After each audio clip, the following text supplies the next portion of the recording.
Hello CornerforCoaches, I'm Stefan from the Hoven, and in this video I will be briefly discussing a few aspects relating to game day coaching for sprinters.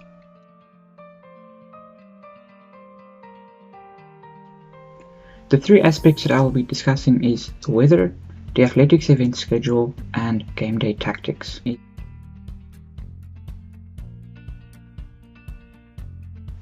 Firstly, the weather. Athletics events are long events, and quite often the athlete has to be at the venue early in the morning and can only leave late at night. Therefore, it's only logical that the weather can severely impact the athlete's performance. Say for example, it's a very hot day. It's your responsibility as a coach to keep the athlete out of the heat for as long as possible in order to avoid heat stroke and dehydration, which can negatively impact their performance. On the other side, if it's a very cold day, you need to keep them out of the cold for as much as possible, so they remain warm and comfortable so they are able to perform to the best of their abilities.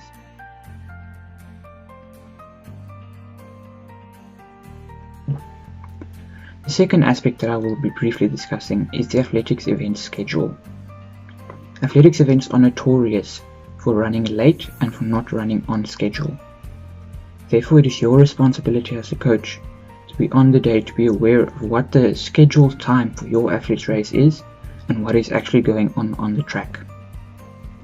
You cannot let your athlete warm up and be ready for their race at the scheduled time if the track is running an hour and a half behind schedule. If that happens, your athlete will have to warm up several times, and that will increase the risk of injuries.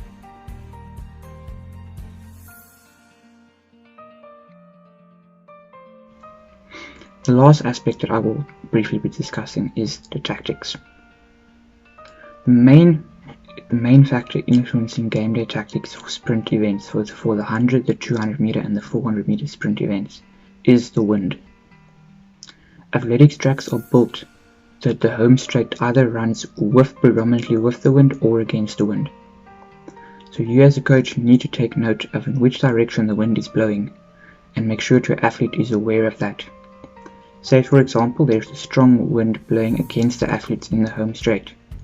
You need to convey the message to your athlete. They need to change their tactics and say for example, extend their dry phase of a race in the 100 meter race.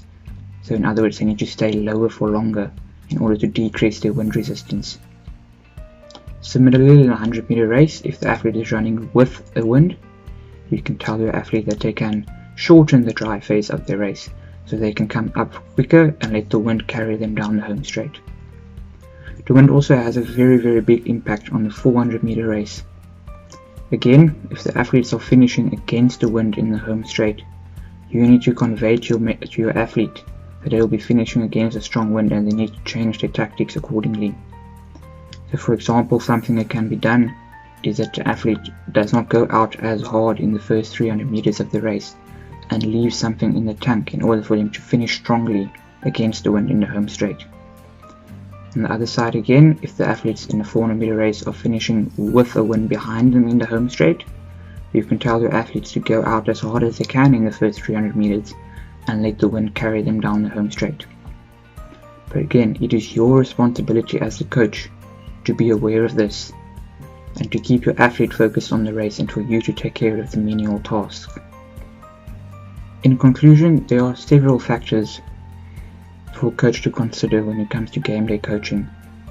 The main focus of the coach should be to keep the athlete focused on the race and that alone. So you as the coach should be doing all the little menial tasks in order for your athlete to be only focused on the race and to perform to the best of their abilities. Thank you very much.